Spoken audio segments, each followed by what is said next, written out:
Hey creative people, I was not sure whether I should do this sketchbook tour or not. You can find many different tools in my channel, but this one in particular, I have a strong reason why I didn't want to do it. A good portion of it is just swatches. On the other side, I thought I could actually learn something from this experience and maybe I can teach something to you as well. That is to not waste your art supplies even if you don't like it.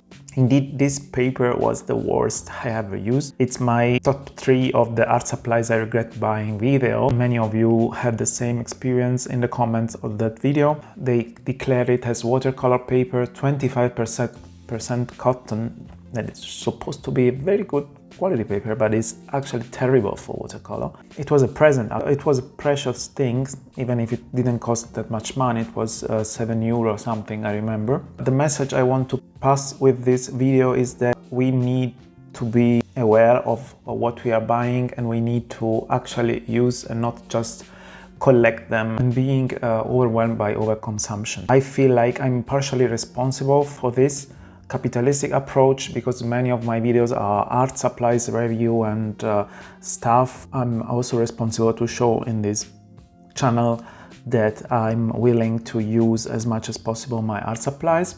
If you stay with me in the end of the video, I give you some tips how to use a paper that you don't like I did in this tour. But I thought already enough. I think we should start with the tour. 300 GSM A5 paper, 20 pages. I started somewhere in 2022, I don't remember when, maybe mid of the year, and I finished now in April 2025. There are 2 missing pages, so I start using it with watercolor and I was very disappointed immediately. It basically absorbed the color and desaturated, and you cannot layer very well. I tried using it also with other medium. Here we have ink, black ink only, and I think the result is quite good, although I overwork it too much. Black over here, I would just leave it a mid-tone value. Here I think I use some water-based marker for this drawing and I don't like it. It was 2022, so in the beginning most likely was one of these 2 pages. Then I thought, okay, I need to use this paper. One option, it was to make quick sketches, so it was February time, February most likely 2022 or 3. I start making these 15-minute sketches with pen or ink and some watercolor washes on top. For that is kind of reasonable. Some practice with watercolor, but you can see how it's not layering well and it's quite buckling for being 300 GSM. Don't like at all this drawing, so let's move on to actually the last drawing of the sketchbook. I did it like 2 days ago and it's with gouache. Discover that gouache is much more forgivable than watercolor with paper. And if you have a, let's say, mid to low quality paper, even not that thick, like up to 180 GSM or more, you can actually use gouache on top. If there is some tooth on the paper, like for this is the case, then it's gonna work much better in my opinion, because you have some dry brush technique as well. I don't like the drawing as well, but all in all is a good paper for gouache. We have some more gouache drawing in the next pages. Figure drawing challenge, 10 minutes with the ink wash on top. I was somehow starting using marker, I think again water-based marker and some ink too. Not that nice drawing. 15 minutes ink. Here another page is missing, but I couldn't remember or find what was. Another drawing. I think I improved quite a lot with my drawing technique in the meantime. 15 minutes ballerina figure drawing wash. Again, I didn't write it, but can be 15 minutes too. I found also another use I can have for this paper beyond swatches or gouache. I could actually use it for ink portraits. With ink, it's working better. Layering required are less. Also, I like how this brush technique came out on the cheek. I think it was an indigo ink here, not bad. And then I started using for washes more gouache drawing. While I was getting better with gouache, I discovered that this paper is actually quite good for that. I was struggling in the very beginning of my gouache studies. I don't know why all the skin tones I got were extremely red. I couldn't get a pinkish color.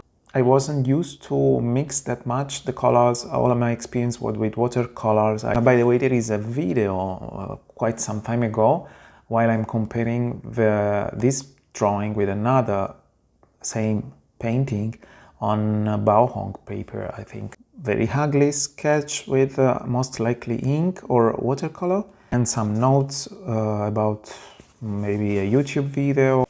Swatches chaos started, became ambassador of Ferris ink. They all have this sparkling part. Can be also avoided if you don't shake it, then this sparkling part is gonna just stay on the bottom like this. Promo code for 15% off on their website in my description below. This is gouache from Made In. You see it's a bit translucent. Yes, I think you can see it. It's because I added a gouache protecting layer to not reactivate it. I was testing it, still I had this reddish skin color. So it was a creative exercise to make some random stains on paper and then find a shape in it. So this became the smog of a factory. Bugs, an elephant, not really nice, I have to say. Oh, this is, I think, the best painting of this sketchbook.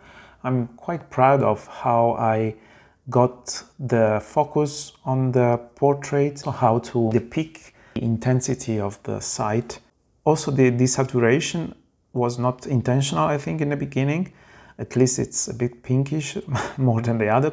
But I think it suits well to the drawing to have this emaciate, let's say, very white skin color. So, proud of it. This is a Golden Barrel, is a video I did a few weeks ago on the channel, and is comparing all the gold alternatives to gold leaf. So you can find it in the channel. Some gold also here, just doodling. A list of other Ferris wheel press inks,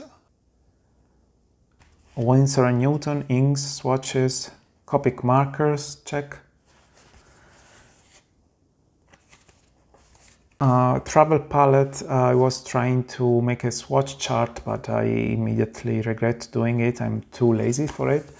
Gouache Royal Talents here, comparing with some other ink swatches. The opacity of this gold gouache, it's quite good. It's my favorite. And Gouache Neskaya Palitra, that is the same brand from White Nights watercolor. Just making a swatch chart. Some more ink. This is by far my favorite, I think, of the recent one. Ferris Blue Reverie is called. I have it here, actually, it's this one. Amazing. Some more ink swatches, I still have to use it, and these two. So now I would like to give you some tips about how to use a notebook or paper or sketchbook or sketchpad that you bought and you are not happy with. Maybe you spent some money, actually regret of buying. How you can avoid to just put it in the corner of your bookshelf and leave it there forever till you throw it away. You can, of course, make swatches, color swatches if the paper is thick enough. You can use it for different techniques. Most likely, as I said, gouache is a very forgiving technique, as well as just pencil, doodling, sketches with a pen or pencil. Normally it's always suitable for it. Or acrylic markers also, I feel like it's quite forgiving compared to other technique. Otherwise you can doodle every day, so you can bring it with you in your bag. You don't care if it's gonna ruin it, and you doodle on the go and make sketches on the go because you don't care of it. Actually, I found the less you care of your sketchbook, the more you're gonna use it. At least is my experience and the experience of some artists I thought too. Other than that, you can cut and paste the single pages to cover part of other sketchbooks pages that you don't like, or you can draw on top of them. This is what I'm doing as well. I just cut a portion of it and make a nice small greetings card for a present. In the end, you can make some notes and some color tests. So if the pad is small enough, like an A6, for example, this size, you can keep it on a side of your desk and use it for quick notes or color tests while you're painting. Otherwise, you can just cut it in small pieces. I always have on my side a watercolor swatch note or a pen swatch note. So this is definitely something you can do. I hope this video helps you to push forward with your creativity, because actually having a constraint like having to use something that you don't actually like is a constraint, and is gonna push your creativity further about how I can use these materials. If you enjoy sketchbook tours, I leave you my playlist of a full range of sketchbook tours I did in this channel. I thank you for watching so far, and I see you in the next video. Thank you, bye guys.